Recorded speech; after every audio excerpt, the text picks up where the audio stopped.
ಆತ್ಮೀಯ ವಿದ್ಯಾರ್ಥಿಗಳೇ, ನಾವು ಕಳೆದ ಅವಧಿಯಲ್ಲಿ ಬಾಲ್ಯಾವಸ್ಥೆಯ ದೈಹಿಕ ಬದಲಾವಣೆಗಳು, ದೈಹಿಕ, ಬೌದ್ಧಿಕ, ಸಾಮಾಜಿಕ ಮತ್ತು ಸಂವೇಗಾತ್ಮಕ ವಿಕಾಸವನ್ನ ಮತ್ತು ಬಾಲ್ಯಾವಸ್ಥೆಯ ಶೈಕ್ಷಣಿಕ ಪ್ರಾಮುಖ್ಯತೆ ಕುರಿತು ನಾವು ಚರ್ಚೆಯನ್ನು ಮಾಡ್ತಾ ಹೋಗಿದ್ದೀವಿ. ಪ್ರಸ್ತುತ ಅವಧಿಯಲ್ಲಿ ಅದರ ಮುಂದುವರೆದ ಭಾಗವಾಗಿ ಕೌಮಾರ್ಯಾವಸ್ಥೆ ಅಥವಾ ತಾರುಣ್ಯಾವಸ್ಥೆಯನ್ನು ನಾವು ಚರ್ಚೆ ಮಾಡ್ತಾ ಹೋಗ್ತೀವಿ. ವಿಶೇಷವಾಗಿ ಈ ತಾರುಣ್ಯಾವಸ್ಥೆಗೆ ಇಂಗ್ಲಿಷಲ್ಲಿ ಅಡೋಲಸೆನ್ಸ್ ಅಂತ ಕರೀತಾ ಹೋಗ್ತಾರೆ. ಅಡೋಲಸೆನ್ಸ್ ಅಂತ ಈ ಪದ ಏನಿದೆ, ಇಂಗ್ಲಿಷ್ ಭಾಷೆ ಪದ ಏನಿದೆ ಅಥವಾ ಆಂಗ್ಲ ಭಾಷೆ ಪದ ಏನಿದೆ, ನಮಗೆ ಲ್ಯಾಟಿನ್ ಭಾಷೆಗೆ ಬರಲಿಕ್ಕೆ ಸಾಧ್ಯ ಆಗುತ್ತೆ. ಲ್ಯಾಟಿನ್ ಭಾಷೆಯ ಅಡಲೋಸಿಯರ್ ಅಂತ, ADOLESCERE, ಅಡಲೋಸಿಯರ್ ಪದದಿಂದ ಬರಲಿಕ್ಕೆ ಸಾಧ್ಯ ಆಗ್ತದೆ. ಹಾಗಾದ್ರೆ ಲ್ಯಾಟಿನ್ ಭಾಷೆಯಲ್ಲಿ ಅಡಲೋಸಿಯರ್ ಪದದ ಅರ್ಥ ಕಂಡುಕೊಳ್ಳಕ್ಕೆ ಸಾಧ್ಯ ಆದ್ರೆ ಪರಿಪಕ್ವತೆಯರಿಗೆ ಸಾಗುವುದು. ಅಡಲೋಸಿಯರ್ ಪದದ ಅರ್ಥ ಏನಿದೆ, ಪರಿಪಕ್ವತೆಯರಿಗೆ ಸಾಗುವಂತ ಅರ್ಥ ಆಗಲಿಕ್ಕೆ ಕಾಣಬಹುದು. ಅಂದ್ರೆ ಒಬ್ಬ ವ್ಯಕ್ತಿ ಆಗಿರ್ತಕ್ಕಂಥವನು ತಾರುಣ್ಯ ಈ ಪ್ರಕ್ರಿಯೆ ಏನಿದೆ, ಲೈಂಗಿಕ ಪರಿಪಕ್ವತೆಯಿಂದ ಪ್ರಾರಂಭ ಆಗಿ ಪ್ರಾಪ್ತ ವಯಸ್ಸಿನವರೆಗೆ ಮುಂದುವರಲಿಕ್ಕೆ ಸಾಧ್ಯ ಆಗ್ತದೆ. ನಾವು ನೋಡ್ತಾ ಹೋಗ್ತೀವಿ, ಬಾಲ್ಯಾವಸ್ಥೆಯ ಕೊನೆಗೆ ತಾರುಣ್ಯ ಪಕ್ವತೆಯನ್ನು ಪಡ್ಕೊಳ್ಳಿಕ್ಕೆ ಸಾಧ್ಯ ಆಗ್ತದೆ. ಆರಿಂದ 12 ವರ್ಷದ ಅವಧಿ ಏನಿದೆ, ಈ 12 ವರ್ಷದ ಕೊನೆಯ ಹಂತದಲ್ಲಿ ವ್ಯಕ್ತಿ ವಿಕಾಸ ಕಂಡುಕೊಳ್ಳಕ್ಕೆ ಸಾಧ್ಯ ಆದಾಗ ಲೈಂಗಿಕ ಪರಿಪಕ್ವತೆಯನ್ನ ಮತ್ತು ಗಂಡು ಹೆಣ್ಣಿನಲ್ಲಿ ಭೇದವನ್ನು ಕಾಣಲಿಕ್ಕೆ ಸಾಧ್ಯ ಆಗುತ್ತದೆ. ಅದನ್ನು ಚರ್ಚೆ ಮಾಡ್ತಾ ಹೋಗಿದ್ದೀವಿ. ಅದರ ಮುಂದಿನ ಭಾಗವಾಗಿ ಅದೇ ಪರಿಪಕ್ವತೆ ಏನಿದೆ ಅಥವಾ ಆ ಗಂಡು ಹೆಣ್ಣಿನ ಭೇದ ಏನಿದೆ, ಇದು ಸ್ಪಷ್ಟವಾಗಿ ನಮಗೆ ಗೋಚರ ಆಗೋದ್ರ ಜೊತೆಗೆ ಅದನ್ನ ವಿಭಾಗ ಮಾಡ್ಕೊಂಡ ಕಾರ್ಯ ಪ್ರಾರಂಭ ಆಗ್ತಾ ಹೋಗ್ತದೆ. ಹಾಗಾಗಿ ಈ ತಾರುಣ್ಯ ಅವಸ್ಥೆ ಏನಿದೆ, ಲೈಂಗಿಕ ಪರಿಪಕ್ವತೆಯಿಂದ ಪ್ರಾರಂಭ ಆಗಿ ಪ್ರಾಪ್ತ ವಯಸ್ಸಿನ ಸಹಿತ ಮುಂದುವರೆದನ್ನು ನಾವು ಕಾಣಬಹುದು. ಸಾಮಾನ್ಯ ನಾವು ಪ್ರಾಪ್ತ ಅಂತಂದ್ರೆ 18 ವರ್ಷ ಯಾರಿಗೆ ತುಂಬಿರ್ತದೆ ಅವರನ್ನ ಹೇಳ್ತೀವಿ ಪ್ರಾಪ್ತರು ಅಂತ. ಅದಕ್ಕೆ ಹೇಳ್ತಾ ಹೋಗ್ತಾರೆ ಬಾಲಾಪರಾಧಿಗಳು ಅಂತಂದ್ರೆ ಅಪ್ರಾಪ್ತರು. 18 ವರ್ಷ ಯಾರಿಗೆ ತುಂಬಿಲ್ವೋ ಅಥವಾ ಆಗಿಲ್ವೋ ಅವರು ಅಪ್ರಾಪ್ತರು ಅಥವಾ ಬಾಲಾಪರಾಧಿ ಅಂತ ಕರ್ಕೊಳ್ಳಕ್ಕೆ ಸಾಧ್ಯ ಆಗ್ತದೆ. ಹಾಗೇನೆ ಯಾರಿಗೆ 18 ವರ್ಷ ತುಂಬಿಲ್ಲ ಅವರು ಅಪ್ರಾಪ್ತರು. ಹಾಗಾದ್ರೆ ಪ್ರಾಪ್ತ ಅಂತಂದ್ರೆ ಯಾರಿಗೆ 18 ವರ್ಷ ತುಂಬಲಿಕ್ಕೆ ಸಾಧ್ಯ ಆಗಿರ್ತದೆ, ಪದನ ವಿಶೇಷವಾಗಿ ಅಪ್ರಾಪ್ತ ಕರ್ಕೊಳ್ಳಕ್ಕೆ ನಾವು ಪ್ರಯತ್ನ ಸಹಿತ ಮಾಡ್ತಾ ಹೋಗ್ತೀವಿ. ದೈಹಿಕ ಪರಿಪಕ್ವತೆಯ ಜೊತೆಗೆ ಬೌದ್ಧಿಕ, ಸಂವೇಗಾತ್ಮಕ ಮತ್ತು ಸಾಮಾಜಿಕ ಪರಿಪಕ್ವತೆ ಸಹಿತ ಹೊಂದಲಿಕ್ಕೆ ಪ್ರಯತ್ನ ಸಹಿತ ಮಾಡ್ತಾ ಹೋಗ್ತೀವಿ. ಜೊತೆಗೆ ತಾರುಣ್ಯಾವಸ್ಥೆಯನ್ನ ವಿಶೇಷವಾಗಿ ಹದಿಹರೆಯ ಅಂತ ನಾವು ಹೇಳ್ತಾ ಹೋಗ್ತೀವಿ. ನಾವು ತಾರುಣ್ಯಾವಸ್ಥೆಗೆ ನಾವು ಹದಿಹರೆಯ ಎಲ್ಲಿಂದ ಪ್ರಾರಂಭ ಆಗ್ತದೆ, 13, 14, 15, 16, 17, 18 ಇಲ್ಲಿ ವಯಸ್ಸಿನ ಪ್ರಾರಂಭ ಐತೆ. ಹದಿ ಅಂತಕ್ಕಂಥ ಅಕ್ಷರ ಪದ ಬರಲಿಕ್ಕೆ ಸಾಧ್ಯ ಆಗುತ್ತೆ. ಅಲ್ಲಿಂದ ಪ್ರಾರಂಭವಾಗಿ ಹದಿ ಕೊನೆ ಆಗುವವರೆಗೆ ಸಹಿತ ಈ ವಯಸ್ಸನ್ನು ಕಂಡುಕೊಳ್ಳಿಕ್ಕೆ ಸಾಧ್ಯ ಆಗ್ತದೆ. ಹಾಗಾಗಿ ಹದಿಹರೆಯ ಪದವನ್ನು ಸಹಿತ ನಾವು ಕಂಡುಕೊಳ್ಳಿಕ್ಕೆ ಪ್ರಯತ್ನ ಸಹಿತ ಮಾಡ್ತಾ ಹೋಗ್ತೀವಿ. ವಿಶೇಷವಾಗಿ ಈ ಅವಧಿ ಏನಿದೆ, ಈ ಅವಧಿನ ಸಹಿತ ವ್ಯಕ್ತಿಯ ವಿಕಾಸದಲ್ಲಿ, ವ್ಯಕ್ತಿಯ ಜೀವನಕ್ಕೆ ಒಂದು ಆಕಾರವನ್ನು ಕೊಟ್ಟಂತ ಸಂದರ್ಭದಲ್ಲಿ, ಒಂದು ಸ್ಪಷ್ಟವಾದಂತಹ ಹುಡುಕ ಕೊಟ್ಟಂತ ಸಂದರ್ಭದಲ್ಲಿ ಮಹತ್ವಪೂರ್ಣ ಕಾಲಘಟ್ಟ ಅಂತ ಹೇಳ್ತಾ ಹೋಗ್ತೀವಿ. ಹಾಗಾಗಿ ಇದನ್ನು ವಿಶೇಷವಾಗಿ ಕಂಡುಕೊಳ್ಳಕ್ಕೆ ಸಾಧ್ಯ ಆದ್ರೆ ಭೋರ್ಗರಿಯುವ ಕಡಲು ಇನ್ನೇನ ತಾರುಣ್ಯ ತುಂಬಿ ಬರಲಿಕ್ಕೆ ಸಾಧ್ಯ ಆಗಿರುತ್ತದೆ. ಹಾಗಾಗಿ ಹೇಗೆ ಸಮುದ್ರ ಭೋರ್ಗರಿತದೆ ಹಾಗೆ ನಮ್ಮ ವಯಸ್ಸು ಸಹಿತ ಭೋರ್ಗರಿಲಿಕ್ಕೆ ಸಾಧ್ಯ ಆಗಿದೆ. ಗುಡುಗುತ್ತಿರುವ ಕಾಲ ಆ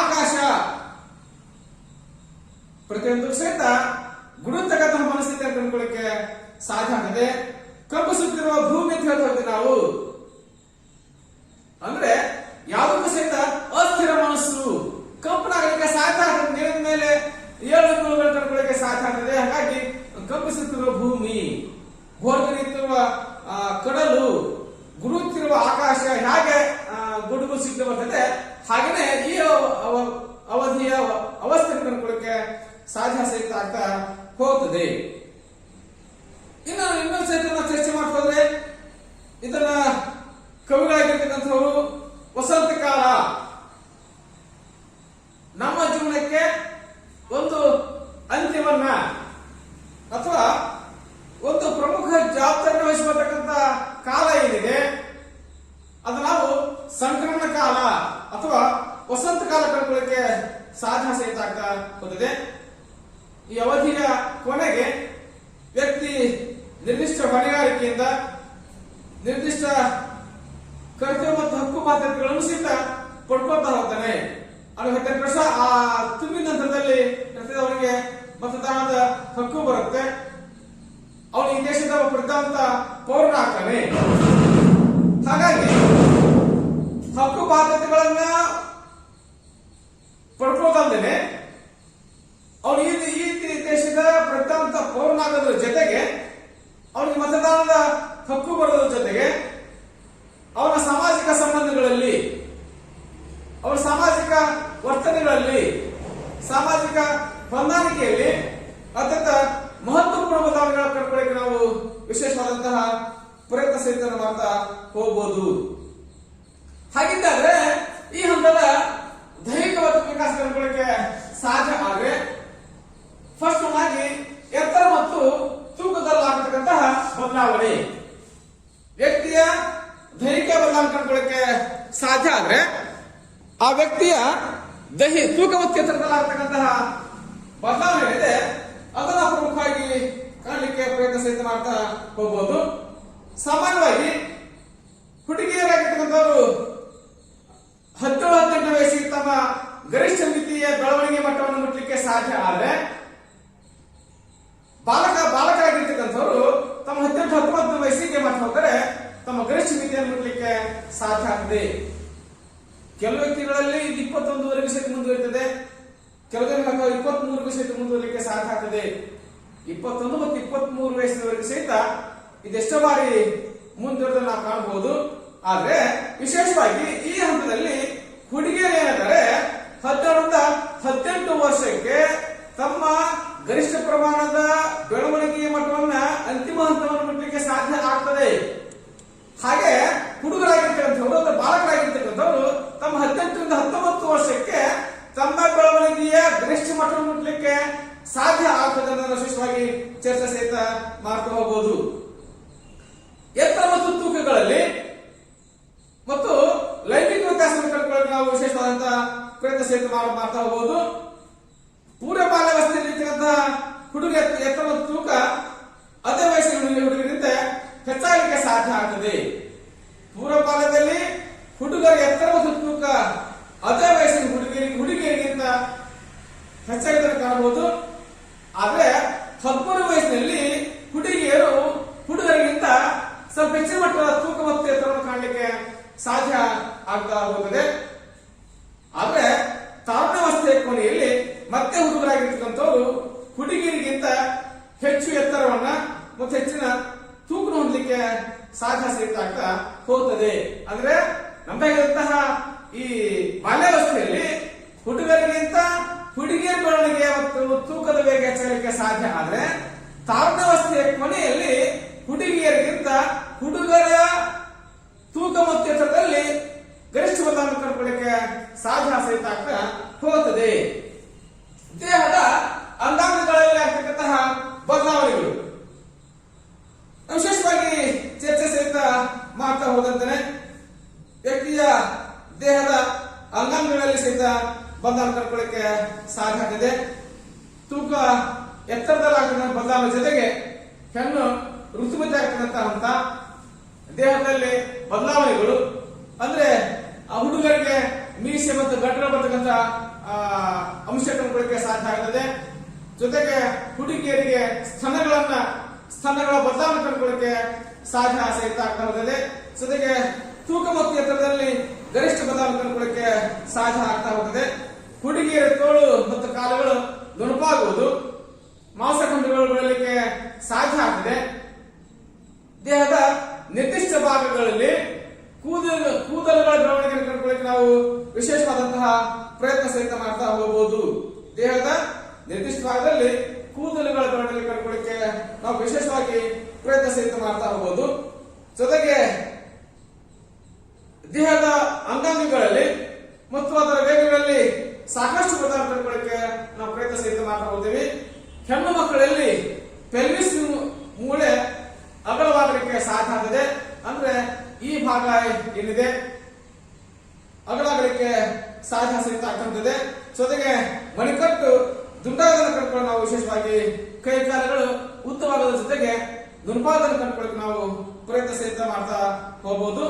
ಆದ್ರೆ ಹುಡುಗಿಯರ ತೋಳುಗಳು ನುಣುಪಾಗೋದ್ರ ಜೊತೆಗೆ ಚರ್ಮ ನುಣುಪಾಗಲಿಕ್ಕೆ ಸಾಧ್ಯ. ಆದ್ರೆ ಹುಡುಗರ ಸ್ನಾಯುಗಳು ಅತ್ಯಂತ ಶಕ್ತಿಯುತವಾಗಿ ಮತ್ತು ಬಲಿಷ್ಠವಾಗುವುದನ್ನು ಕಂಡುಕೊಳ್ಳಕ್ಕೆ ನಾವು ಪ್ರಯತ್ನ ಸಹಿತ ಮಾಡಬಹುದು. ಹಾಗಾಗಿ ಹುಡುಗರಾಗಿರ್ತಕ್ಕಂಥವರು ಹುಡುಗಿಯರಿಗಿಂತ ದೈಹಿಕವಾಗಿ ಬಲಾಢ್ಯವಾಗಿ ಕಾರಣವನ್ನು ಕಂಡುಕೊಳ್ಳಕ್ಕೆ ನಾವು ಪ್ರಯತ್ನ ಸಹಿತ ಮಾಡಬಹುದು. ಹಾಗಾಗಿ ಹದಿಹರೆಯದವರು ಅಂತಿಮವಾಗಿ ಪಡೆಯುವ ಮೈಕಟ್ಟು ಏನಿದೆ ಲೈಂಗಿಕ ಪಕ್ವದ ವಯಸ್ಸನ್ನ ಆಧರಿಸಿ ಸಾಗ್ತಾ ಹೋಗುತ್ತದೆ.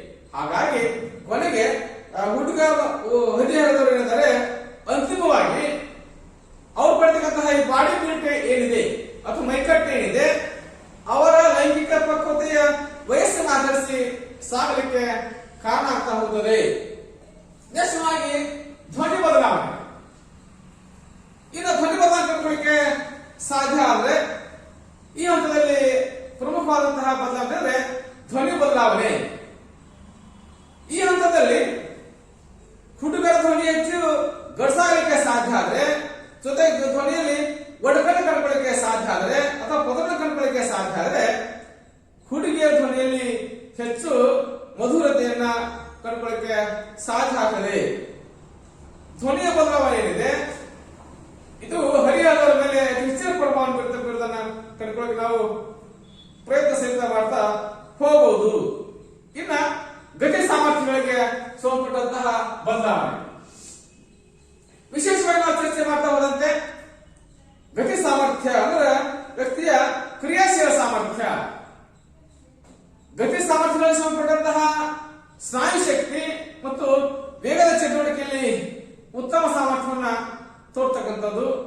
ಅಂದ್ರೆ ಹುಡುಗಿಯರಾಗಿರ್ತಕ್ಕಂಥವ್ರು ದೈಹಿಕ ಚಟುವಟಿಕೆಯಲ್ಲಿ ಕಡಿಮೆ ಆಸಕ್ತಿಯನ್ನು ತೋರಿ ಸ್ಕಿಲ್ ಬೇಸ್ಡ್ ಆಕ್ಟಿವಿಟೀಸ್ ಅಲ್ಲಿ ಪಾಲ್ಗೊಳ್ಳೋದನ್ನು ಕಂಡುಕೊಂಡು ನಾವು ವಿಶೇಷವಾಗಿ ಪ್ರಯತ್ನ ಸಹಿತ ಮಾಡಬಹುದು. ಕರಕುಶಲ ಕಲೆ ಇರ್ಬೋದು, ಹೆಣಿಕೆ ಇರ್ಬೋದು, ಮಾಡಲಿಂಗ್ ತಯಾರು ಮಾಡತಕ್ಕಂಥ ಪ್ರಕ್ರಿಯೆ ಆಗಿರ್ಬೋದು.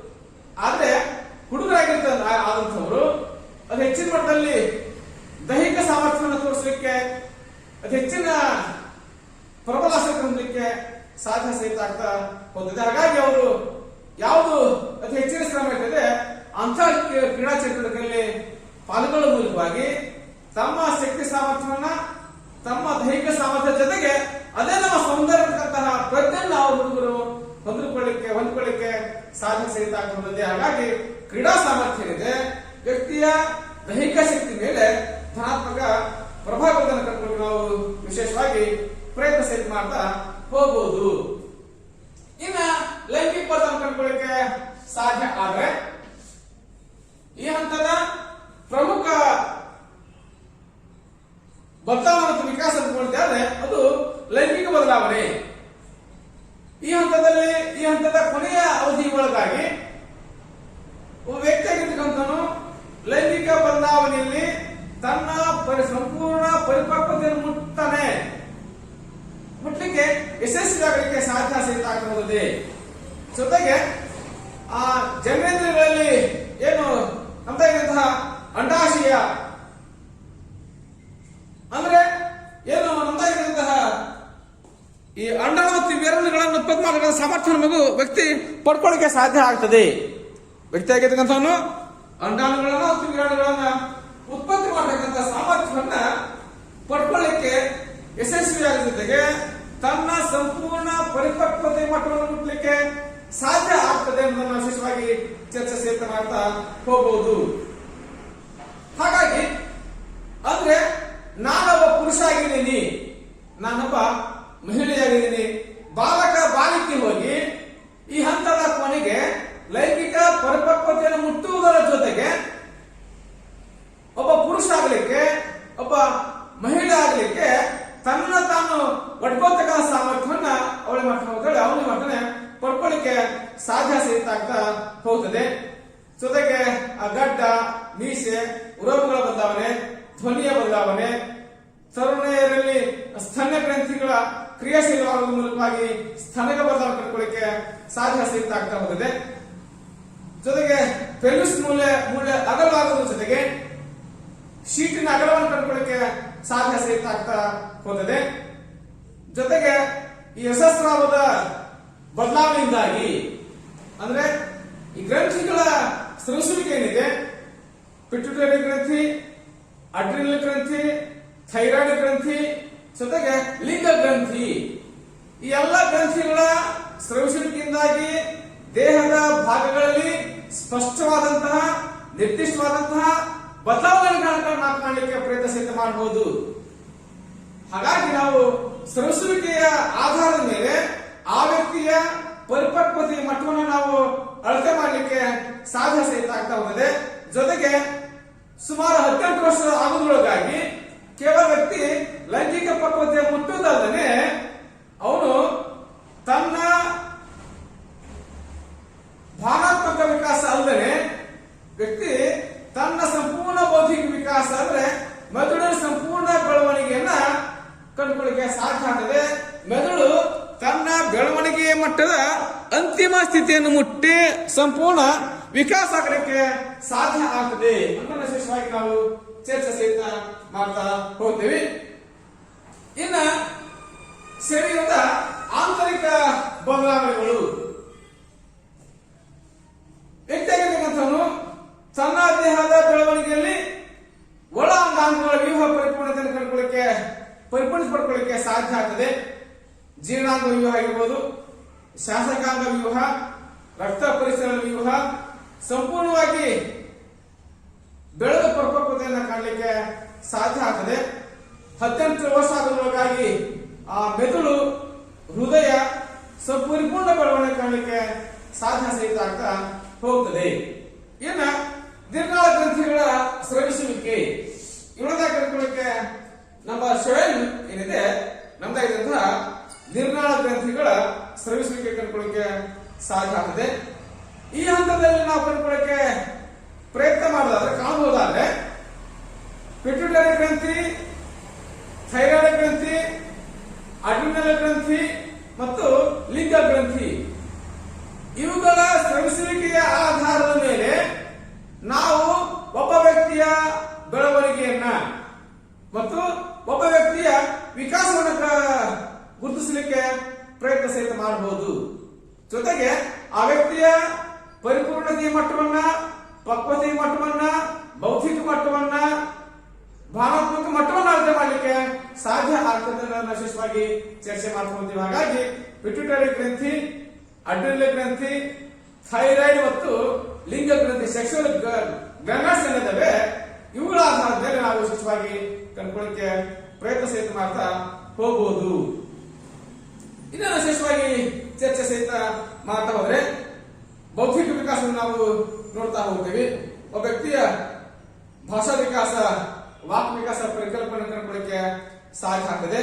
ಈ ಹಂತದ ಕೊನೆಗೆ ವ್ಯಕ್ತಿಯಲ್ಲಿ ವಿಶೇಷವಾಗಿ ಭಾಷಾ ವಿಕಾಸ, ವಾಕ್ ವಿಕಾಸ, ಪರಿಕಲ್ಪನೆಗಳ ವಿಕಾಸ ಮತ್ತು ಸಮಸ್ಯೆ ಪರಿಹಾರ ವಿಧಾನ ಏನಿದೆ ಇದರ ಅಂತಿಮತೆಯನ್ನು ಮುಟ್ಟಲಿಕ್ಕೆ ಸಾಧ್ಯ ಆಗ್ತದೆ. ಭಾಷೆ ಮೇಲೆ ಸಂಪೂರ್ಣ ಹಿಡಿತವನ್ನು ಸಾಧಿಸುವುದರ ಮೂಲಕವಾಗಿ ನಿರ್ದಿಷ್ಟ ರಚನೆಗಳನ್ನ ರಚನೆ ಮಾಡಲಿಕ್ಕೆ ವ್ಯಕ್ತಿ ಯಶಸ್ವಿ ಆಗ್ತಾನೆ. ಜೊತೆಗೆ ಮಾನಸಿಕ ಸಮತೋಲನ ಅಧಿಕವಾಗಲಿಕ್ಕೆ ಸಾಧ್ಯ ಆಗ್ತದೆ. ಅಂದ್ರೆ ಭಾಷೆ ಮೇಲೆ ಸಂಪೂರ್ಣ ಹಿಡಿತ ಸಾಧಿಸ್ತಾನೆ. ಜೊತೆಗೆ ಅನುಷ್ಠಾನಕ್ಕೆ ಮೊದಲು ಆಲೋಚನೆ ಮಾಡ್ತಾರೆ, ಯಾವ್ದು ಸರಿ, ಯಾವ್ದು ತಪ್ಪು, ಯಾವ್ದನ್ನ ಮಾಡಬೇಕು, ಯಾವ್ದನ್ನ ಮಾಡಬಾರ್ದು, ಯಾವ್ದು ನೈತಿಕ, ಯಾವ್ದು ಅನೈತಿಕ. ಜೊತೆಗೆ ಸಮಾಜದಲ್ಲಿ ಹೊಂದಾಣಿಕೆ ಮನೋಭಾವ ಕಾಣಲಿಕ್ಕೆ ಸಾಧ್ಯ ಆಗ್ತದೆ. ಮಾನಸಿಕ ಶಕ್ತಿಯ ಸದುಪಯೋಗವಾಗಿದ್ರೆ ಸಮಾಜದ ಚಟುವಟಿಕೆಯಲ್ಲಿ ಅವನ ತೊಡಗಿಸಿಕೊಳ್ಳಿಕ್ಕೆ ಪ್ರಯತ್ನ ಸಹಿತ ಮಾಡ್ಕೊಳ್ತಾನೆ. ಅಂದ್ರೆ ತನ್ನ ಜ್ಞಾನದ ಸದ್ಬಳಕೆ ಆಗದಿದ್ದ ಪಕ್ಷದಲ್ಲಿ ತನ್ನ ಮಾನಸಿಕ ಶಕ್ತಿಯ ಸದ್ಬಳಕೆ ಆಗದಿದ್ದ ಪಕ್ಷದಲ್ಲಿ ಸಮಾಜ ವಿರೋಧಿ ಚಟುವಟಿಕೆಯಲ್ಲಿ ತೊಡಗಿಸಿಕೊಳ್ಳುವ ಮೂಲಕವಾಗಿ ಕ್ರಾಂತಿಕಾರಕ ಹೆಜ್ಜೆ ನೀಡತಕ್ಕಂಥ ಸಂದರ್ಭ ನಾವು ಕಾಣಬಹುದು. ಜೊತೆಗೆ ಹಾಗಾಗಿ ಸಾಧ್ಯ ಮಟ್ಟಿಗೆ ಅವರ ಮಾನಸಿಕ ಸಾಮರ್ಥ್ಯವನ್ನ, ಅವರ ಬೌದ್ಧಿಕ ಸಾಮರ್ಥ್ಯವನ್ನ ಸಮಾಜದ ಪ್ರಗತಿಗಾಗಿ, ವ್ಯಕ್ತಿಯ ಏಳಿಗೆಗಾಗಿ ಬಳಕೆ ಮಾಡಿಕೊಳ್ಳತಕ್ಕಂತಹ ಸಾಮರ್ಥ್ಯ ಮಾಡಿಕೊಳ್ಳಕ್ಕೆ ವಿಶೇಷವಾದಂತ ಪ್ರಯತ್ನ ಸಹಿತ ಮಾಡಬೇಕು. ಅಂತ ವ್ಯಕ್ತಿಗಳನ್ನ ರಾಷ್ಟ್ರ ಸೇವೆಗೆ, ಸಮಾಜ ಸೇವೆಗಾಗಿ ಬಳಕೆ ಮಾಡಿಕೊಳ್ತಕ್ಕಂತಹ ಸಂದರ್ಭ ನಾವು ಸೃಷ್ಟಿ ಮಾಡ್ಕೊಳ್ಳಕ್ಕೆ ಪ್ರಯತ್ನ ಮಾಡಬೇಕು. NCC ಇರ್ಬೋದು, NSS, ಸ್ಕೌಟ್ಸ್ ಮತ್ತು ಗೈಡ್ಸ್, ದೈಹಿಕ ಶ್ರಮ ಕೆಲಸ, ಈ ರೀತಿಯ ಚಟುವಟಿಕೆಯಲ್ಲಿ ತೋರಿಸಿಕೊಳ್ಳಕ್ಕೆ ಪ್ರಯತ್ನ ಮಾಡಬೇಕು. ಅವರ ಭಾಷೆಯ ವಿಕಾಸಕ್ಕಾಗಿ, ಭಾಷೆಯ ಬೆಳವಣಿಗೆಗೆ ಹಲವಾರು ಮಾರ್ಗಗಳನ್ನು ತೋರಿಸಿಕೊಳ್ಳಿಕ್ಕೆ ಪ್ರಯತ್ನ ಸಹಿತ ಮಾಡ್ತಾ ಹೋದರೆ ಕಥೆ, ಕವನ, ಕಾದಂಬರಿಗಳನ್ನ ಬರಲಿಕ್ಕೆ ವ್ಯಕ್ತಿಯ ತೊಡಕೊಳ್ಳಿಕ್ಕೆ ಪ್ರಯತ್ನ ಸಹಿತ ಮಾಡ್ತಾ ಹೋಗ್ತಾನೆ. ಇನ್ನು ಸಾಮಾಜಿಕ ಬೆಳವಣಿಗೆ ಕಂಡುಕೊಳ್ಳಕ್ಕೆ ಸಾಧ್ಯ ಆದ್ರೆ ಸಮಾನ ಮನಸ್ಕರ ಗುಂಪನ್ನ ಕಟ್ಕೊಂಡು ಆ ಗುಂಪಿನ ಮೂಲಕ ಸಮಾಜ ಸೇವೆಯನ್ನು ಮಾಡುವ ಮೂಲಕ ನಾನು ಈ ಜಗತ್ತಿನ, ಈ ಸಮಾಜದ ಸಕ್ರಿಯ ಸದಸ್ಯ ಆಗಬೇಕಂತ ಅನ್ನೋದನ್ನ ತೋರಿಸ್ಕೊಳ್ಳಿಕ್ಕೆ ಮತ್ತೆ ವ್ಯಕ್ತಿ ಪ್ರಯತ್ನ ಮಾಡೋದನ್ನ ಕಾಣಲಿಕ್ಕೆ ನಾವು ನೋಡಬಹುದು. ಜೊತೆಗೆ ಲೈಂಗಿಕ ಅಪೇಕ್ಷೆ ಹೆಚ್ಚಾಗ್ತದೆ, ವಿರುದ್ಧ ಲಿಂಗದಲ್ಲಿ ಆಸಕ್ತಿ ಮೂಡ್ತದೆ. ಈ ಆಸಕ್ತಿ ಪ್ರೀತಿಯಾಗಿ ಮಾರ್ಪಾಡಾಗಲಿಕ್ಕೆ ಸಾಧ್ಯ ಆಗ್ತದೆ. ಒಂದು ಲೈಂಗಿಕ ಅಪೇಕ್ಷೆ ಹೆಚ್ಚಾಗಲಿಕ್ಕೆ ಸಾಧ್ಯ ಆಗ್ತದೆ. ಈ ಲೈಂಗಿಕ ಅಪೇಕ್ಷೆ ವಿರುದ್ಧ ಲಿಂಗದಲ್ಲಿ ಆಗುವುದನ್ನು ಕಾಣಬಹುದು. ಈ ಲೈಂಗಿಕ ಅಪೇಕ್ಷೆ, ಆಸಕ್ತಿ ಪ್ರೀತಿಯಾಗಿ ಮಾರ್ಪಾಡಾಗಿ ಹಲವಾರು ಗೊಂದಲಗಳಿಗೆ ಕಾರಣ ಆಗಲಿಕ್ಕೆ ಸಾಧ್ಯ ಸಹಿತ ಆಗ್ತಾ ಹೋಗುತ್ತದೆ. ಆ ಪ್ರೀತಿಯನ್ನ ಹಿರಿಯರಾಗಿ ತಪ್ಪುಕೊಳ್ಳಕ್ಕೆ ಸಾಧ್ಯ ಇಲ್ಲ. ಸಾಮಾಜಿಕ ಗೊಂದಲ ಪ್ರಾರಂಭ ಆಗ್ತಾ ಹೋಗ್ತವೆ. ಹಾಗಾಗಿ ಆ ಪ್ರೀತಿಗಾಗಿ ಮನೆಯವರನ್ನ ಎದುರು ಹಾಕಿಕೊಂಡು ಮಾಡ್ಕೊಂತಾನೆ ತನ್ನ ಜೀವನ ಸಾಗಿಸಿದಂತ ಧೈರ್ಯವನ್ನ ವ್ಯಕ್ತಿ ಮಾಡ್ತಾನೆ ತೋರ್ಲಿಕ್ಕೆ ಸಾಧ್ಯ ಆಗ್ತಾ ಹೋಗ್ತದೆ. ಸಂಘ ಜೀವನದಲ್ಲಿ ಆಸಕ್ತಿ, ಸಮಾಜದಲ್ಲಿ ಬೆರೆತು ಜನಪ್ರಿಯತೆ ಗಳಿಸತಕ್ಕಂತಹ ಮನೋಪಾನ ಕಂಡುಕೊಳ್ಳಿಕ್ಕೆ ಸಾಧ್ಯ ಆಗುತ್ತೆ. ತಂದೆ ತಾಯಿಯ ಅವಲಂಬನೆ ಕಡಿಮೆಯಾಗಿ ಸ್ನೇಹಿತರ ಅವಲಂಬನೆ ಹೆಚ್ಚಾಗಲಿಕ್ಕೆ ಸಾಧ್ಯ ಆಗ್ತದೆ. ಸಮಾಜದ ಕಾರ್ಯಗಳಲ್ಲಿ ತೊಡಗಿಸಿಕೊಳ್ಳುವ ಮೂಲಕವಾಗಿ ತಂದೆ ತಾಯಿಯವರ ಸ್ನೇಹಿತರನ್ನ ಪ್ರೀತಿಯನ್ನು ಕಾಣಲಿಕ್ಕೆ ಪ್ರಯತ್ನ ಮಾಡಬೇಕು. ಜೊತೆಗೆ ನಾವು ಸಹಿತ ಸಾಮಾಜಿಕ ಚಟುವಟಿಕೆಯಲ್ಲಿ ತೊಡಗಿಸಿಕೊಳ್ಳುವ ಮೂಲಕವಾಗಿ ಸಮಾಜ ನನ್ನನ್ನ ಗುರುತಿಸಬೇಕು, ನನ್ನನ್ನ ಗೌರವಿಸಬೇಕಂತ ಭಾವನೆ ಕಾಣಲಿಕ್ಕೆ ಸಾಧ್ಯ ಸಹಿತ ಆಗ್ತಾ ಹೋಗ್ತದೆ. ಇನ್ನು ನಾವು ಕಂಡುಕೊಳ್ಳಕ್ಕೆ ಸಾಧ್ಯ ಆದ್ರೆ ವಿಶೇಷವಾಗಿ ನಾವು ಚರ್ಚೆ ಸಹಿತ ಮಾಡ್ತಾ ಹೋಗ್ತೇವೆ. ಇನ್ನು ಸಮಯಗಾತ್ರ ವಿಕಾಸ ಈ ಹಂತದಲ್ಲಿ ಕಂಡುಕೊಳ್ಳಕ್ಕೆ ಸಾಧ್ಯ ಆದ್ರೆ ಪ್ರೀತಿ, ವಾತ್ಸಲ್ಯ ಇದು ಲೈಂಗಿಕ ಬಗ್ಗೆ ಸಂಬಂಧಿಸಲಿಕ್ಕೆ ಸಾಧ್ಯ ಆಗಿರ್ತದೆ. ವಿಶೇಷವಾಗಿ ತರುಣ ತರುಣಿಯರು ತಮ್ಮ ಪ್ರೀತಿಯ ವ್ಯಕ್ತಿಗಳೊಂದಿಗೆ ಪ್ರೀತಿ ವಾತ್ಸಲ್ಯವನ್ನು ತೋರ್ತಾ ಹೋಗ್ತಾರೆ. ಇದು ಮಟ್ಟದೆ ವಿಶೇಷವಾಗಿ ಬದಲಾವಣೆ ಕಾಣಲಿಕ್ಕೆ ಸಾಧ್ಯ. ಪರಸ್ಪರ ವಿರುದ್ಧ ಲಿಂಗದಲ್ಲಿ ಆಸಕ್ತಿ ಮೂಡುತ್ತದೆ. ಈ ಆಸಕ್ತಿ ಪ್ರೀತಿಯಾಗಿ ಮಾರ್ಪಾಡಾಗಲಿಕ್ಕೆ ಸಾಧ್ಯ ಆಗ್ತದೆ. ಕೊನೆಗೆ ಮದುವೆಯಲ್ಲಿ ಇದು ಅಂತ್ಯ ಆಗೋದನ್ನು ನಾವು ಕಾಣಬಹುದು. ಜೊತೆಗೆ ಸಂತೋಷ ಮತ್ತು ತೃಪ್ತಿ ಈ ಹಂತದಲ್ಲಿ ನಾವು ಶಾರೀರಿಕ ಸ್ಥಿತಿಗತಿಗಳ ಆಧಾರದ ಮೇಲೆ ಒಬ್ಬ ವ್ಯಕ್ತಿಯ ಸಂತೋಷ ಮತ್ತು ತೃಪ್ತಿ ಕಾಣಲಿಕ್ಕೆ ಸಾಧ್ಯ ಇರಬಹುದು. ಅವರೇ ಶಾರೀರಿಕ ಸ್ಥಿತಿಗತಿ ಹೇಗಿರ್ತೇವೆ ಅದರ ಆಧಾರದ ಮೇಲೆ ಅವರ ಸಂತೋಷ ಮತ್ತು ತೃಪ್ತಿಗಳನ್ನು ಕಾಣಿಕೊಳ್ಳಿಕ್ಕೆ ಪ್ರಯತ್ನ ಸಹಿತ ಮಾಡ್ತಾ ಹೋಗಬಹುದು. ಇನ್ನ ಚಿಂತೆ ಈ ಹಂತದಲ್ಲಿ ಕಾಣ್ಕೊಂಡು ಮೊದಲ ಪ್ರಮುಖ ಭಾವನಾತ್ಮಕ ವ್ಯತ್ಯಾಸ ಕಂಡುಕೊಳ್ಳಕ್ಕೆ ಸಾಧ್ಯ ಆದರೆ ಶಾಲೆಯಲ್ಲಿ ಪರೀಕ್ಷೆ, ಬೋಧನೆ, ಮನೆಗೆಲಸ, ಏಕಾಗ್ರತೆ ಇಲ್ಲದೆ ಇರೋದು, ಮನೆಯಲ್ಲಿ ಹೊಂದಾಣಿಕೆ ಇಲ್ಲದೆ ಇರೋದು, ಪೋಷಕರ ಕಾಯಿಲೆ, ವಿವಾಹ ಸಮಸ್ಯೆ, ಈ ರೀತಿಯ ಹಲವಾರು ಸಮಸ್ಯೆಗಳಿದ್ದಾವೆ. ವ್ಯಕ್ತಿಗೆ ಚಿಂತೆಯನ್ನು ಮಾಡಲಿಕ್ಕೆ ವಿಶೇಷವಾದಂತಹ ಕಾರಣಗಳಿಗೆ ಸಾಧ್ಯ ಆಗ್ತದೆ.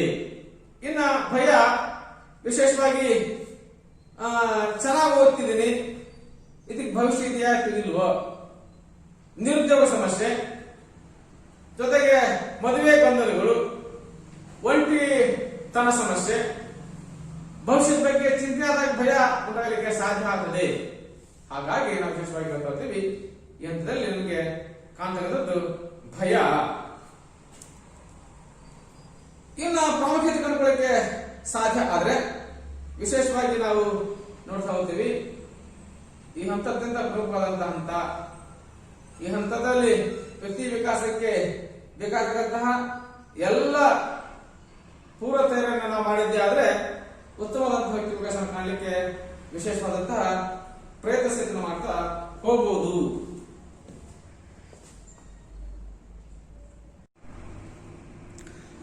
ಆತ್ಮೀಯ ವಿದ್ಯಾರ್ಥಿಗಳೇ, ನಾವು ಕಳೆದ ಅವಧಿಯಲ್ಲಿ ತರುಣಾವಸ್ಥೆಯ ದೈಹಿಕ, ಬೌದ್ಧಿಕ, ಸಾಮಾಜಿಕ ಮತ್ತು ಭಾವನಾತ್ಮಕ ವ್ಯತ್ಯಾಸಗಳನ್ನು ನಾವು ಚರ್ಚೆ ಮಾಡ್ತಾ ಹೋಗಿದ್ದೀವಿ. ಅದಾದ ನಂತರದಲ್ಲಿ ಮತ್ತೊಂದು ಪ್ರಮುಖ ಪರಿಕಲ್ಪನೆ ಕಂಡುಕೊಳ್ಳಕ್ಕೆ ಸಾಧ್ಯ ಆದರೆ ವಿಶೇಷವಾಗಿ ಹದಿಹರೆಯದ ಸಮಸ್ಯೆಗಳು ಮತ್ತು ಪರಿಹಾರಗಳು. ವಿಶೇಷವಾಗಿ ನಾವು ಚರ್ಚೆ ಮಾಡೋದಾದ್ರೆ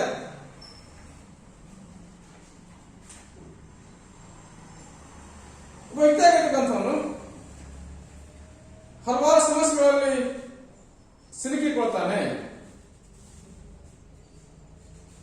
ಅವುಗಳ ಮಧ್ಯದಲ್ಲಿ ಸಹಿತ ಆ ವ್ಯಕ್ತಿ ಆಗಿರ್ತಕ್ಕಂಥವನು ಯಶಸ್ಸನ್ನು ಸಾಧಿಸಲಿಕ್ಕೆ ಪ್ರಯತ್ನ ಮಾಡಬೇಕು. ಅಂದ್ರೆ ಮಾತ್ರ ಆ ವ್ಯಕ್ತಿಯ ಸಂಪೂರ್ಣ ವಿಕಾಸ ಆಗಲಿಕ್ಕೆ ಸಾಧ್ಯ. ಹಾಗಾಗಿ ತಾನು ಬದುಕುವ ಪರಿಸರದೊಂದಿಗೆ, ತಾನು ಬದುಕುವ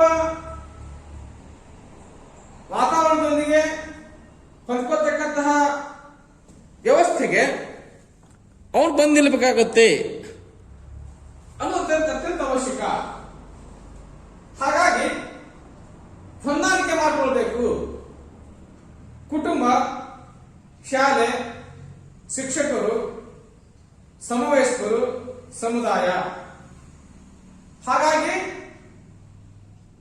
ದೈಹಿಕ ಬದಲಾವಣೆಗಳಿಂದ ಉಪಸ್ಥಿತ ಸಮಸ್ಯೆಗಳಿದ್ದಾವೆ, ಕುಟುಂಬದ ಸಮಸ್ಯೆಗಳಿದ್ದಾವೆ, ಶಾಲೆಯ ಸಮಸ್ಯೆಗಳಿದ್ದಾವೆ, ಹೊಸ ಶಿಕ್ಷಕರು ಮತ್ತೆ ಸಮವಯಸ್ಕರಿರ್ಬೋದು, ಸಮುದಾಯ ಇರ್ಬೋದು. ಈ ಎಲ್ಲ ವಲಯಗಳೊಂದಿಗೆ ಒಬ್ಬ ವ್ಯಕ್ತಿ ಹೊಂದಾಣಿಕೆ ಆದರೆ ಮಾತ್ರ ಸಾಧ್ಯ, ಅವನು ವಿಕಾಸ ಆಗಬಹುದು. ಹಾಗಾಗಿ ತನ್ನ ಕುಟುಂಬದೊಂದಿಗೆ, ತಾನು ಓದ್ತಕ್ಕಂಥ ಶಾಲೆಯೊಂದಿಗೆ, ಶಾಲೆಯ ಸ್ನೇಹಿತರೊಂದಿಗೆ, ಶಾಲೆಯ ಶಿಕ್ಷಕರೊಂದಿಗೆ, ತನ್ನ ಸಮವಯಸ್ಕರೊಂದಿಗೆ ಮತ್ತು ತಾನು ಬದುಕಿ ಬಾಳುವ ಪರಿಸರ ಸಮುದಾಯದೊಂದಿಗೆ ಹೊಂದಾಣಿಕೆ ಆಗತಕ್ಕಂತಹ ವ್ಯವಸ್ಥೆಯನ್ನ ತಾನು ನಿರ್ಮಿಸಿಕೊಳ್ಬೇಕು. ಅದು ಅವನ ಜವಾಬ್ದಾರಿ. ಹಾಗಾಗಿ ಮಾಡ್ತಾ ಹೋಗ್ತೀವಿ, ಪ್ರಮುಖವಾಗಿ ಹೊಂದಾಣಿಕೆ ಸಮಸ್ಯೆ ಕಂಡುಕೊಳ್ಳಿಕ್ಕೆ ಸಾಧ್ಯ ಆಗಿದೆ. ಇದರಿಂದ ಹೊಂದಾಣಿಕೆ ಆದರೆ ಮಾತ್ರ ವ್ಯಕ್ತಿ ವಿಕಾಸ ಆಗಲಿಕ್ಕೆ ಸಾಧ್ಯ. ಇನ್ನು ಎಷ್ಟು ಕಂಡುಕೊಳ್ಳಿಕ್ಕೆ ಸಾಧ್ಯ ಆಗ್ತದೆ ಬೋಧನಾ ಕಲಿಕೆಯ ಸಮಸ್ಯೆಗಳು. ಅಂದ್ರೆ ಬೋಧನಾ ಕಲಿಕೆಯ ಸಮಸ್ಯೆಗಳು ಅಂತಂದ್ರೆ ತರಗತಿಯ ಪರಿಸರ ಆಗಿರ್ಬೋದು, ಶಿಕ್ಷಕರ ಋಣಾತ್ಮಕ ಧೋರಣೆ ಆಗಿರ್ಬೋದು. ಅಂದ್ರೆ ತರಗತಿಯ ಪರಿಸರ ಕಲಿಕೆಗೆ ಪೂರಕ ವಾತಾವರಣ ನಿರ್ಮಿಸದೇ ವಾತಾವರಣ, ವ್ಯಕ್ತಿಗೆ ಪ್ರಚೋದನೆ ಪ್ರೇರಣೆ ಕೊಡಲಾದಂತಹ ವಾತಾವರಣವನ್ನು ನಾವು ಏನ್ ಮಾಡ್ತೀವಿ ಕಂಡುಕೊಳ್ಳಿಕ್ಕೆ ಸಾಧ್ಯ ಆಗ್ತದೆ. ಇನ್ನ ಶಿಕ್ಷಕರ ಋಣಾತ್ಮಕ ಧೋರಣೆ, ನೀ ಭೂಮಿ ಭಾರ, ನೀ ಕೂಲಿ ದಂಡ, ನೀ ಉದ್ಧಾರ ಆಗಲ್ಲ, ನೀ ಪಾಸ್ ಆಗಲ್ಲ, ನೀ ಎಮ್ಮೆಕಾಯಕ್ಕೆ ಫಿಟ್ಟು, ಎದೆಶೀರು 3 ಅಕ್ಷರ ಇಲ್ಲ, ಈ ರೀತಿಯ ನಿರಂತರ ಮಾತುಗಳ ಒಬ್ಬ ಶಿಕ್ಷಕ ಆಗಿರ್ತಕ್ಕಂಥವನು ವಿದ್ಯಾರ್ಥಿ ಬಗ್ಗೆ ಅಳುತ್ತಾ ಹೋದ್ರೆ ಅಥವಾ ಹೇಳ್ತಾ ಹೋದ್ರೆ ವಿದ್ಯಾರ್ಥಿ ಕಲಿಕೆಯಲ್ಲಿ ನಿರುತ್ಸಾಹಿಯಾಗ್ತಾನೆ. ವಿದ್ಯಾರ್ಥಿಗೆ ತನ್ನ ಸಾಮರ್ಥ್ಯದ ಬಗ್ಗೆ ಅವನಿಗೆ ಅಪನಂಬಿಕೆ ಮೂಡಲಿಕ್ಕೆ ಸಾಧ್ಯ ಆಗ್ತದೆ. ಹಾಗಾಗಿ ಅಪನಂಬಿಕೆ ಬರದ ರೀತಿಯಲ್ಲಿ ಶಿಕ್ಷಕ ವರ್ತಿಸಬೇಕನ್ನೋದನ್ನ ಕಂಡುಕೊಳ್ಳಿಕ್ಕೆ ಸಾಧ್ಯ ಆಗ್ತದೆ. ಇನ್ನ ಗೃಹ ಕಾರ್ಯ, ವಿದ್ಯಾರ್ಥಿಯ ಸಾಮರ್ಥ್ಯಕ್ಕೆ ಮೀರಿ ಗೃಹ ಕಾರ್ಯವನ್ನ ಕೊಡಲಿಕ್ಕೆ ಸಾಧ್ಯ ಆಗ್ತದೆ. ಇನ್ನ ತಾತ್ವಿಕ ಪಠ್ಯಕ್ರಮ ನೈಜತೆ ಇಲ್ಲದೇ ಇರೋದು ಅಂದ್ರೆ ತಾತ್ವಿಕ ಪಠ್ಯಕ್ರಮಕ್ಕೆ ತತ್ವ ಸಿದ್ಧಾಂತಗಳು ಮಾತ್ರ ಹೇಳೋದು ಅಂದ್ರೆ ನೈಜ ಜೀವನಕ್ಕೂ ನಾನು ಓದಿ ಮಾಡ್ತಕ್ಕಂಥ, ನಾನು ಬೋಧಿಸ್ತಕ್ಕಂಥ, ನಾನು ಅಧ್ಯಯನ ಮಾಡ್ತಕ್ಕಂಥ ಪಠ್ಯಕ್ರಮ ಸಹಿತ ವ್ಯತ್ಯಾಸ ಇಲ್ಲದೆ ಇರತಕ್ಕಂತಹ ವ್ಯವಸ್ಥೆಯನ್ನು ಕಂಡುಕೊಳ್ಳಿಕ್ಕೆ ಸಾಧ್ಯ ಆಗ್ತದೆ. ಜೊತೆಗೆ ಪಾಲ್ಗೊಳ್ಳುವಿಕೆಗೆ ಅವಕಾಶ ಇಲ್ಲದೆ ಇರುವುದು. ಶಿಕ್ಷಕ ಕೇವಲ ಒನ್ ವೇ ತಾನು ಮಾತ್ರ ಬೋಧಿಸ್ತಾ ಹೋಗೋದು, ಮಕ್ಕಳ ಪಾಲ್ಗೊಳ್ಳುವಿಕೆಗೆ ಅವಕಾಶ ಇಲ್ಲದೆ ಇರೋದು, ಮಕ್ಕಳ ಜೊತೆಗೆ ಚರ್ಚೆ ಮಾಡದೇ ಇರೋದು, ಶಿಕ್ಷಕನ ಅನುಸರಿಸಲಿಕ್ಕೆ ವಿದ್ಯಾರ್ಥಿಗೆ ಅವಕಾಶ ಕೊಡದೇ ಇರೋದು, ವಿದ್ಯಾರ್ಥಿಗಳನ್ನ ಪ್ರಶ್ನಿಸದೇ ಇರೋದು, ಎಲ್ಲ ವಿಧಾನಗಳು ಸಹಿತ ವಿದ್ಯಾರ್ಥಿ ಕಲಿಕೆಯ ಪಾಲ್ಗೊಳ್ಳುವಿಕೆ ಅವಕಾಶ ಸಿಗಲಿಕ್ಕೆ ಸಾಧ್ಯ ಆಗುವುದಿಲ್ಲ. ಜೊತೆಗೆ ಆಸಕ್ತಿ ಕೊರತೆ, ಶಿಕ್ಷಕರಲ್ಲಿ ಆಸಕ್ತಿ ಕೊರತೆ, ಜೊತೆಗೆ ವಿದ್ಯಾರ್ಥಿಗಳು ಸಹಿತ ಆಸಕ್ತಿಯ ಕೊರತೆ ಕಂಡುಕೊಳ್ಳಕ್ಕೆ ಸಾಧ್ಯ ಆಗ್ತದೆ. ನೆಕ್ಸ್ಟ್ ಒನ್ನಾಗಿ ಹಣಕಾಸಿನ ಸಮಸ್ಯೆಗಳು, ಅಂದ್ರೆ ಹಣಕಾಸಿನ ಸಮಸ್ಯೆ ಕಂಡುಕೊಳ್ಳಕ್ಕೆ ಸಾಧ್ಯ ಆದ್ರೆ ಆರ್ಥಿಕ ಕೀಳರಿಮೆ, ದುಡಿಮೆಗೆ ಹೋಗ್ತಕ್ಕಂಥ ವ್ಯವಸ್ಥೆ, ಬಡತನ, ನಿರುದ್ಯೋಗದಿಂದಾಗಿ ಹಣಕಾಸಿನ ಸಮಸ್ಯೆ ಕಂಡುಕೊಳ್ಳಕ್ಕೆ ಸಾಧ್ಯ ಆಗ್ತದೆ. ನಾನು ಬಡವ, ನನ್ನಿಂದ ಏನು ಸಹಿತ ಸಾಧ್ಯ ಇಲ್ಲ, ನಾನೇ ದುಡಿಮೆ ಮಾಡ್ಕೊಳ್ಬೇಕು, ಈ ರೀತಿಯ ಹಣಕಾಸಿನ ಸಮಸ್ಯೆ ಏನಿದೆ ಇವು ಸಹಿತ ತರುಣ ಸಮಸ್ಯೆಗಳು ಕಂಡುಕೊಳ್ಳಕ್ಕೆ ಸಾಧ್ಯ ಆಗ್ತದೆ. ಸಾಮಾಜಿಕ ಸಂಘರ್ಷಗಳು ಅಂದ್ರೆ ಪೋಷಕರು ಮತ್ತು ಹಿರಿಯರು ಸ್ವಾತಂತ್ರ್ಯ ನೀಡದೇ ಇರೋದು. ಹೇಳ್ತಾ ಹೋಗ್ತಾರೆ, ಯಾರೋ ಮಾತಾಡಬೇಕಾದಾಗ ನೀ ಮಧ್ಯಪ್ರವೇಶ ಮಾಡಿದ್ರೆ ನಿಂಗೆ ಗೊತ್ತಾಗಲ್ಲ, ನೀ ಚಿಕ್ಕ ಮಗು ಸುಮ್ಕಿತ್ಕೋ ಅಂತ ಹೇಳ್ತಾ ಹೋಗ್ತಾರೆ. ಏನ್ ತಪ್ಪು ಮಾಡಿದ್ರೆ ನಿನಗೆ ಮೂರ್ಖತೆ ವಯಸ್ಸಾಗಿದೆ ಗೊತ್ತಾಗಲ್ವಾ ಅಂತ ಹೇಳ್ತಾ ಹೋಗ್ತಾರೆ. ನಾ ಚಿಕ್ಕವನ ನಾ ದೊಡ್ಡವನ, ನಾನು ಮಧ್ಯಪ್ರವೇಶ ಮಾಡಿದಾಗ ನಿನ್ಗೆ ಗೊತ್ತಾಗಲ್ಲ ಸುಮ್ಮನೆ ಅಂತ ಹೇಳ್ತಾರೆ. ನಾ ತಪ್ಪು ಮಾಡಿದ್ರೆ ಇಷ್ಟು ದೊಡ್ಡವಾಗಿದೆ ಗೊತ್ತಾಗಲ್ಲ ನಿನಗೆ ಅಂತ ಹೇಳ್ತಾರೆ. ಹಾಗಿದ್ದಾರೆ ನಾನು ನಿಜವಾಗ್ಲೂ ಚಿಕ್ಕವನ ಅಥವಾ ದೊಡ್ಡವನ? ಈ ರೀತಿಯ ಸಮಸ್ಯೆ ಏನಿದೆ ನಮಗೆ ಕಾಣಲಿಕ್ಕೆ ಸಾಧ್ಯ ಆಗ್ತದೆ. ಜೊತೆಗೆ ನಿರೀಕ್ಷೆಗಳು, ಪೋಷಕರ ನಿರೀಕ್ಷೆಗಳು, ಸಾಮಾಜಿಕ ಅಗತ್ಯತೆಗಳಾಗಿರ್ಬೋದು, ಗ್ರಾಮೀಣ ಮತ್ತು ನಗರ ಸಮಸ್ಯೆಗಳಿರ್ಬೋದು, ಅಂದ್ರೆ ಸಿಟಿ ಮತ್ತು ಹಳ್ಳಿ ಜೀವನ ಏನಿದೆ ಅದು ಸಹಿತ ನಮಗೆ ಸಾಮಾಜಿಕ ಸಂಘರ್ಷಗಳನ್ನು ಮಾಡಲಿಕ್ಕೆ ಸಾಧ್ಯ ಸಹಿತ ಆಗ್ತಾ ಹೋಗುತ್ತದೆ. ಇನ್ನು ಆರೋಗ್ಯದ ಸಮಸ್ಯೆಗಳು ನಾವು ಚರ್ಚೆ ಸಹಿತ ಮಾತಾಡ್ತೀವಿ. ಆರೋಗ್ಯದ ಸಮಸ್ಯೆಗಳು, ಪೌಷ್ಟಿಕತೆಯ ಸಮಸ್ಯೆ ಅಂದ್ರೆ ಮಕ್ಕಳಿಗೆ ನಿಜವಾಗ್ಲೂ ಸಹಿತ ಪೌಷ್ಟಿಕ ಆಹಾರ ಸಿಗಲಾರದೆ ಇರತಕ್ಕಂಥ ವ್ಯವಸ್ಥೆ, ಬ್ಯಾಲೆನ್ಸ್ ಡಯಟ್ ಅಂತ ಹೇಳ್ತಾರೆ, ಸಮತೋಲನ ಆಹಾರ ಸಿಗಲಾರದೆ ಇರತಕ್ಕಂಥ ವ್ಯವಸ್ಥೆ. ಇನ್ನಷ್ಟು ಬ್ಯೂಟಿ ಪ್ರಾಬ್ಲಮ್, ಇದು ಅತ್ಯಂತ ಅವಶ್ಯಕ. ಸಮವಯಸ್ಕರಲ್ಲಿ ಸೌಂದರ್ಯ ಪ್ರಜ್ಞೆ ಜಾಸ್ತಿ ಇರ್ತದೆ. ನಾನು ಕಪ್ಪಿದ್ದೀನಿ, ನನಗೆ ಪಿಂಪಲ್ಸ್ ಬಂದವೆ, ನನ್ನ ಯಾರು ಇಷ್ಟಪಡೋದಿಲ್ಲ, ಈ ರೀತಿಯ ಸಮಸ್ಯೆ ಇರ್ತವೆ. ಮುಖದಲ್ಲಿ ಕಾಣ್ತಕ್ಕಂಥ ಮೊಡವೆಗಳು, ವಿಶೇಷವಾಗಿ ಈ ಹಂತದಲ್ಲಿ ಬಾಲಕ ಮತ್ತು ಬಾಲಕಿಯರಾದಂಥವ್ರು ಹೆಚ್ಚಿನ ಸಮಯ ಕಂಡು ಮುಂದೆ ಬೆಳೀತಾ ಹೋಗ್ತಾರೆ. ಹಾಗಾಗಿ ಅದು ಸಹಿತ ಸಮಸ್ಯೆಯಾಗಿ ಕಾಡ್ತಾ ಹೋಗುತ್ತದೆ. ಇನ್ನು ಲೈಂಗಿಕ ಸಮಸ್ಯೆಗಳು ಅಂದ್ರೆ ದೇಹದ ಬದಲಾವಣೆಗಳಿಗೆ ಸ್ಪಷ್ಟ ಕಾರಣ ತಿಳಿಯದೇ ಹೋಗುವುದು. ಅಂದ್ರೆ ಭಿನ್ನ ಲಿಂಗದಲ್ಲಿ ಆಸಕ್ತಿ ಮಾಡೋದು, ಆಸಕ್ತಿ ಪ್ರೀತಿಯಾಗಿ ಮಾರ್ಪಾಡಾಗೋದು, ಆ ಪ್ರೀತಿಯನ್ನು ಅವರು ತಿರಸ್ಕಾರ ಮಾಡೋದು, ಸ್ನೇಹ ಪ್ರೀತಿಯಾಗಿ ಮಾರ್ಪಾಡಾಗೋದು, ಆ ಪ್ರೀತಿಯನ್ನು ಸಮಸ್ಯೆಯಾಗಿ ದೊಡ್ಡ ಸಮಸ್ಯೆಯಾಗಿ ಕಾಡ್ತಾ ಹೋಗುವುದು, ಹೆಚ್ಚು ಶಕ್ತಿ ಉತ್ಪತ್ತಿ ಪ್ರಕ್ರಿಯೆ. ಹಾಗಾಗಿ ಈ ಎಲ್ಲ ಸಮಸ್ಯೆಗಳು ಏನಿದ್ದಾವೆ ಲೈಂಗಿಕ ಸಮಸ್ಯೆಗಳನ್ನ ಕಂಡುಕೊಳ್ಳಕ್ಕೆ ಪ್ರಯತ್ನ ಸಹಿತ ಮಾಡ್ಕೊಳ್ತೀವಿ. ಇನ್ನು ಸಮಾಜಕರ ಒತ್ತಡಗಳು, ಇದು ನಾವು ನೋಡ್ಬೋದಂತೆ ಇದೊಂದು ಕೂಟ ಯುಗ ಅಂತ ಹೇಳ್ತಾ ಹೋಗ್ತೀವಿ.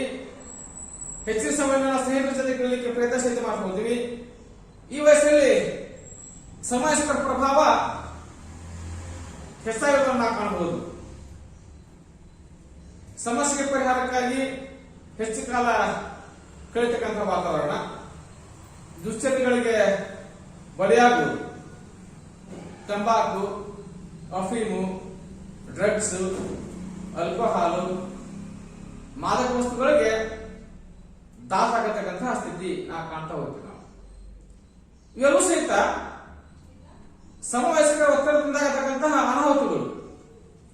ಅವನಿಗೆ ಯಾವುದೇ ಹವ್ಯಾಸ ಇರಲಿಲ್ಲ, ಆದರೂ ಸಹಿತ ಅವನು ಸ್ನೇಹ ಮಾಡೋದು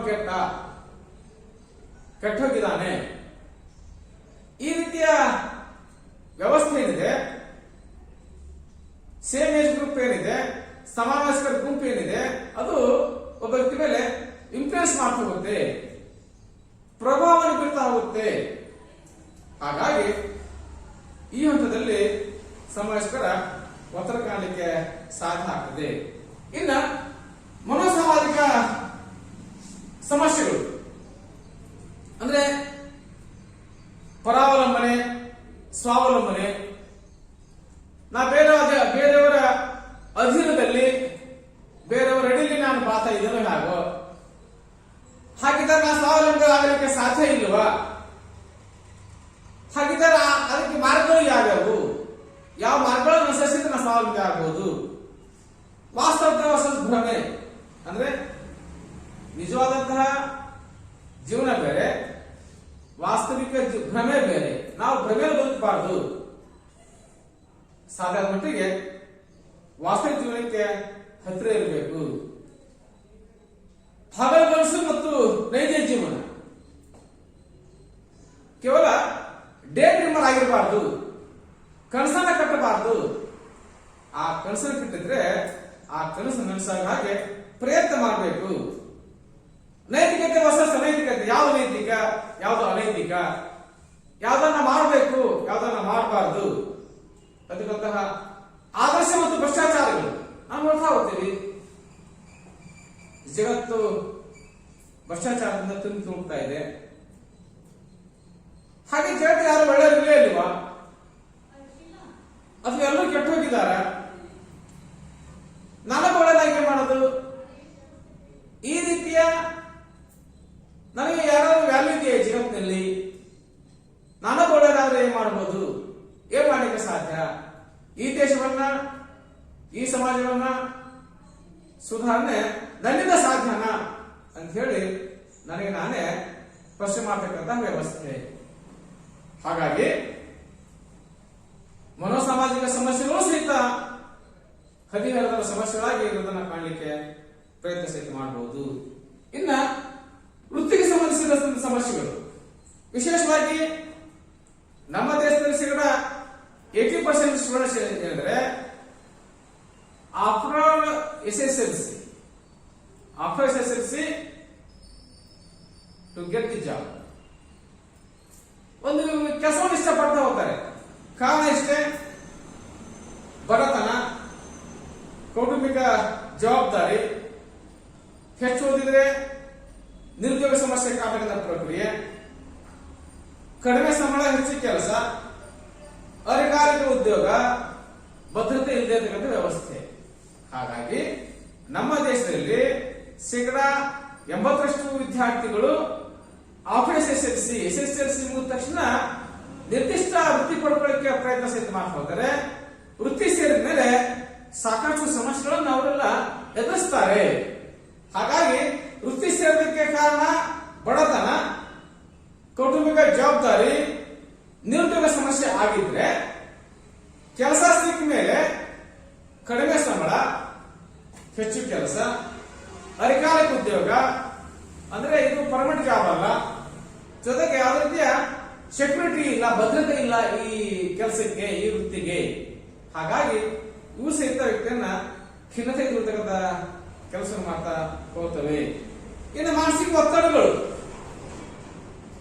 ಅಂದ್ರೆ ಪರಿಹಾರ ಕಾಣದ ಸಮಸ್ಯೆಗಳಿಂದಾಗಿ ಉದ್ವೇಗಿತಗಳಿಗೆ ಸಾಧ್ಯ ಆಗ್ತದೆ. ನಿರಂತರ ಸೋಲು, ಹತಾಶ ಭಾವನೆ, ಮನೆ ಬಿಟ್ಟು ಹೋಗತಕ್ಕಂಥ ವ್ಯವಸ್ಥೆ, ದುಶ್ಚಟಗಳಿಗೆ ಬಲಿಯಾಗ್ತಿರೋದು, ಆತ್ಮಹತ್ಯೆ, ಸಮಾಜಘಾತ ಚಟುವಟಿಕೆಗಳಿಗೆ ಬಲಿಯಾಗ್ತಿರೋ ವ್ಯವಸ್ಥೆ,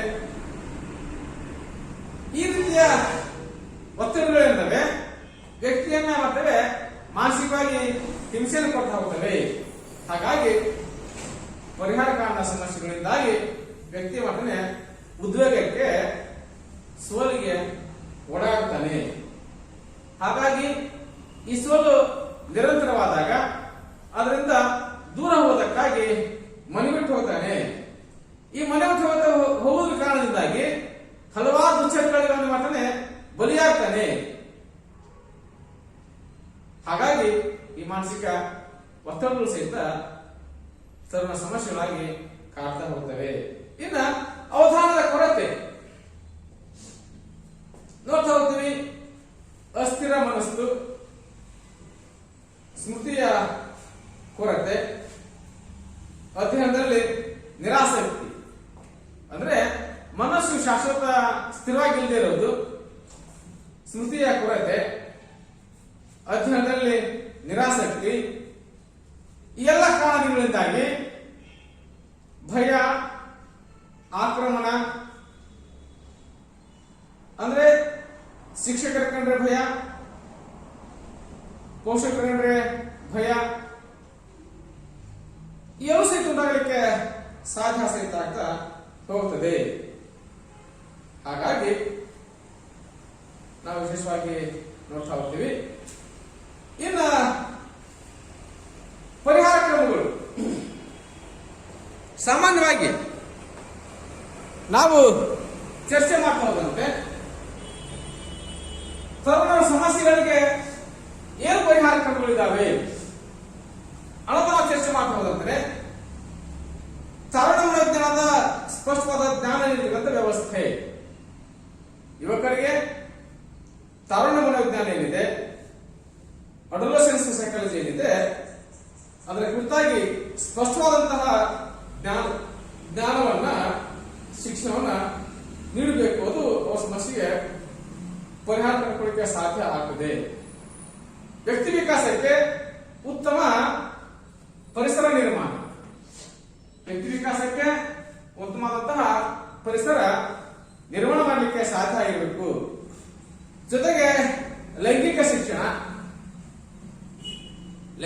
ಅಂತಂದ್ರೆ ಅಪಾರ್ಥ ಬೇಡ, ಅದರ ಅರಿವು, ಅದರ ಜ್ಞಾನವನ್ನ ನೀಡಲಿಕ್ಕೆ ಪ್ರಯತ್ನ ಮಾಡಬೇಕು. ಧಾರ್ಮಿಕ ಮತ್ತು ನೀತಿ ಶಿಕ್ಷಣ ಅಂದ್ರೆ ನೈತಿಕ ಮೌಲ್ಯಗಳ ಕುರಿತಾಗಿ ಬದಲು ಮಾಡ್ಕೊಂಡು ವ್ಯವಸ್ಥೆ ಕಂಡುಕೊಳ್ಳಿಕ್ಕೆ ಸಾಧ್ಯ ಆಗಬೇಕು. ನೆಕ್ಸ್ಟ್ನಾಗಿ ಸಂವೇಗಗಳ ನಿಯಂತ್ರಣ ಅಂದ್ರೆ ನಮ್ಮ ಭಾವನೆಗಳನ್ನ ನಿಯಂತ್ರಿಸತಕ್ಕಂತಹ ಕೌಶಲ್ಯಗಳನ್ನ ಯುವಕರಿಗೆ ತಿಳಿಸ್ತಕ್ಕಂಥ ಜವಾಬ್ದಾರಿ ಅದರಿಂದ ಹೆಚ್ಚಿನದಾಗಿ ಕಾಣಬಹುದು. ಜೊತೆಗೆ ಹದಿಹರೆಯರ ಜೊತೆಗೆ ಹಿರಿಯರ ವರ್ತನೆ ಯಾವ ರೀತಿ ವರ್ತಿಸ್ತಾ ಹೋಗ್ತೇವೆ, ನಮ್ಮ ಜವಾಬ್ದಾರಿಗಳೇನು, ಪೋಷಕರಾಗಿರ್ತಕ್ಕಂಥವರು ನಾವು ಯುವಕರಾಗಿ ಮುಂದುವರೆದಿದ್ದೀವಿ, ಹಿರಿಯರಾಗಿದ್ದೀವಿ ಅಂತಕ್ಕಂಥ ಜ್ಞಾನ ಅವರ ಅನುಭವದ ಆಧಾರದ ಮೇಲೆ ತರುಣರ ಜೊತೆಗೆ ಉತ್ತಮವಾಗಿ ವರ್ತಿಸಲಿಕ್ಕೆ ಸಾಧ್ಯ ಆಗಿರಬೇಕು. ಇನ್ನು ವೃತ್ತಿ ಶಿಕ್ಷಣ, ತರುಣರ ಸಮಸ್ಯೆಗಳಿಗೆ ವೃತ್ತಿ ಪ್ರಮುಖ ಕಾರಣ, ನಿವೃತ್ತಿ ಸಮಸ್ಯೆ ಪ್ರಮುಖ ಕಾರಣ. ಹಾಗಾಗಿ ಅವರ ವಿದ್ಯಾಭ್ಯಾಸ ಮುಗಿದ ಮೇಲೆ ಅದಕ್ಕೆ ಅನುಗುಣವಾದಂತಹ ವೃತ್ತಿಯನ್ನ ಅಥವಾ ಯಾವುದಾದ್ರು ವೃತ್ತಿಯನ್ನು ಕೊಡಲಿಕ್ಕೆ ಸಾಧ್ಯ ಆದ್ರೆ ಅರ್ಧ ಸಮಸ್ಯೆ ಪರಿಹಾರ ಆಗ್ತವೆ. ಹಾಗಾಗಿ ಅವರಿಗೆ ಪ್ರತಿಷ್ಠಿತ ಕೊಡಲಿಕ್ಕೆ ಸಾಧ್ಯ ಇರಬೇಕು. ವಿಶೇಷ ಅಭಿರುಚಿ ಶಿಕ್ಷಣ ಅಂದ್ರೆ ಕಲೆ, ವಿಜ್ಞಾನ, ಸಾಹಿತ್ಯ, ಚಿತ್ರಕಲೆ, ತಾಂತ್ರಿಕ ಶಿಕ್ಷಣ, ಪರ್ವತಾರೋಹಣ, ಟ್ರೆಕ್ಕಿಂಗ್, ಸೈಕ್ಲಿಂಗ್, ಕ್ರೀಡೆ, ಸಮುದಾಯ ಚಟುವಟಿಕೆ, ಶ್ರಮದಾನ, ಪರಿಸರ ನಡಿಗೆ, ಅಭಿನಯ, ಸಾಂಸ್ಕೃತಿಕ ಕಾರ್ಯಕ್ರಮದಲ್ಲಿ ಭಾಗವಹಿಸಲಿಕ್ಕೆ ಅವಕಾಶ ಪಡೆದ ಪ್ರಕ್ರಿಯೆ, ನೃತ್ಯ, ಪರಂಪರೆ, ಈ ರೀತಿಯ ಹಲವಾರು ವಿಶೇಷ ಅಭಿರುಚಿ ಶಿಕ್ಷಣ ಕೊಟ್ಟಿದ್ದಾರೆ. ಒಬ್ಬ ವ್ಯಕ್ತಿಯನ್ನು ನಾವು ಮಾಡೋದು ಉತ್ತಮವಾದಂತಹ ಜನಾಂಗವನ್ನ ನಿರ್ಮಿಸಲಿಕ್ಕೆ ಸಾಧ್ಯ ಸಹಿತ ಆಗ್ತಾ ಹೋಗುತ್ತದೆ. ಜೊತೆಗೆ ಪ್ರೀತಿ ಮತ್ತು ವಿಶ್ವಾಸ, ಅವ್ರ ಜೊತೆಗೆ ಹರಿಯದರ ಜೊತೆಗೆ ಪ್ರೀತಿ ಮತ್ತು ವಿಶ್ವಾಸದಿಂದ ನಡ್ಕೊಳ್ಳಿಕ್ಕೆ ಸಾಧ್ಯ ಆಗಿರಬೇಕು. ಇನ್ನು ಗೌರವ ಸಮಸ್ಯೆ, ಅವ್ರಿಗೆ ಸಾಧಾರಣ ಆದಷ್ಟು ಮಟ್ಟಿಗೆ ಗೌರವ ಕೊಡಬೇಕು. Give respect and take respect ಅಂತ ಹೇಳ್ತಾ ಹೋಗ್ತೀವಿ. ಜೊತೆಗೆ ದೈಹಿಕ ವ್ಯಾಯಾಮ ಮತ್ತು ವಸ್ತ್ರ ಸಂಹಿತೆ, ಇವುಗಳನ್ನ ಮಕ್ಕಳಿಗೆ ಕಲಿಸಲಿಕ್ಕೆ ಸಾಧ್ಯ ಆದರೆ ಯುವಕರನ್ನ ನಾವು ಸಮಸ್ಯೆಯಿಂದ ದೂರ ಮಾಡಲಿಕ್ಕೆ ಪ್ರಯತ್ನ ಸಹಿತ ಮಾಡ್ತಾ ಹೋಗಬಹುದು. ಎಲ್ಲರಿಗೂ